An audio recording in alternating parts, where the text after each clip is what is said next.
Hello YouTube, welcome back to another book review from me, your host Logan Albright.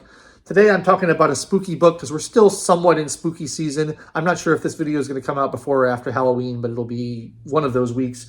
I'm currently in Iceland and this is a pre-recorded video that I wanted to fill so that I didn't leave weeks vacant for you guys. But I'm talking about an author I've talked about before.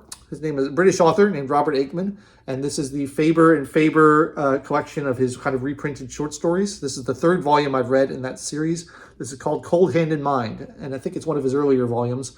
It is excellent. I'm really into short stories lately. I'm on a real short story kick, and Robert Aickman has become one of my very favorite authors of short stories.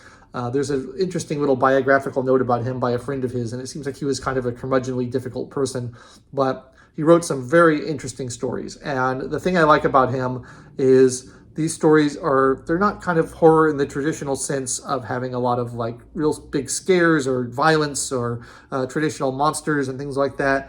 They're just unsettling, and I don't really know how he does it. There's a quote on the back that from Neil Gaiman, and it says, "Reading Robert Aickman is like watching a magician work, and very often I'm not even sure what the trick was. All I know is that he did it beautifully." That's a perfect quote to sum it up, because these stories are very vague and very ambiguous, and that's what I like about them. He just drops you in this environment where weird stuff is going on, and it's not really resolved, and you don't really know what happened, but the atmospheres he creates are incredible. And I love this kind of writing. That's like the older I get and the more I read, the more I appreciate like ambiguous writing, where the reader is left to fill things in with their own imagination. And this is perfect for that. Like there's just, it's the most primordial fear is the fear of the unknown. So it's like why in horror movies they don't show the monster more than they have to. Good horror movies, they tend to not show the monster too much, because the less you know of it, the more you can imagine it in your own mind and the more fear it creates. And this collection has 8 stories in it. They're all great.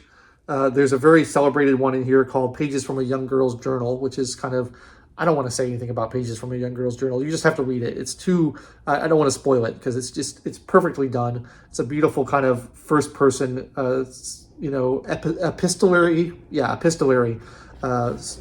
story that is just descends into darker and darker realms. It's fantastic.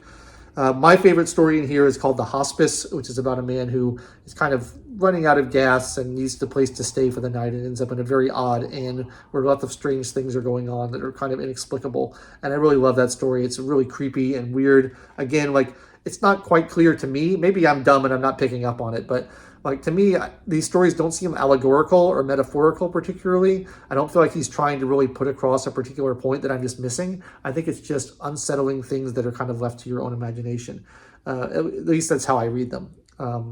There's another story in here called The Clock Watcher, which is about a man who marries a foreign woman who's obsessed with clocks for reasons that are never really explained. And the clocks thing drives a wedge between them, and it becomes very creepy and eerie. I love that story. And another story in here is called The Swords, which is about a man who kind of has a weird sexual encounter at a circus attraction and can't quite explain what's going on. It's very, very strange and unsettling.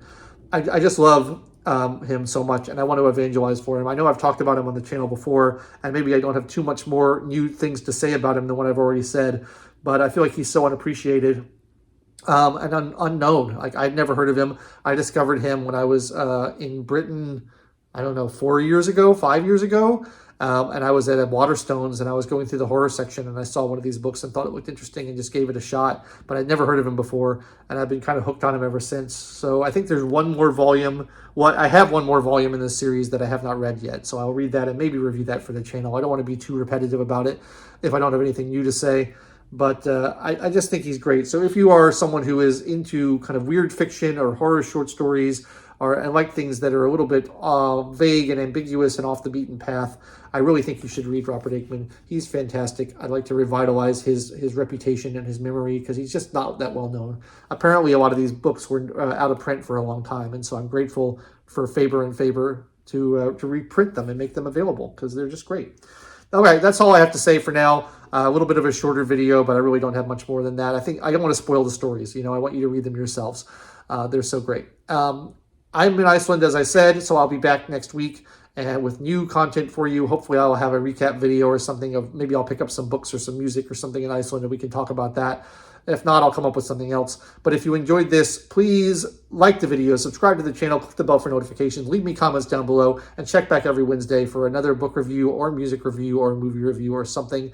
And I will catch you next time. Thanks so much for watching. I've been your host, Logan Albright. Later.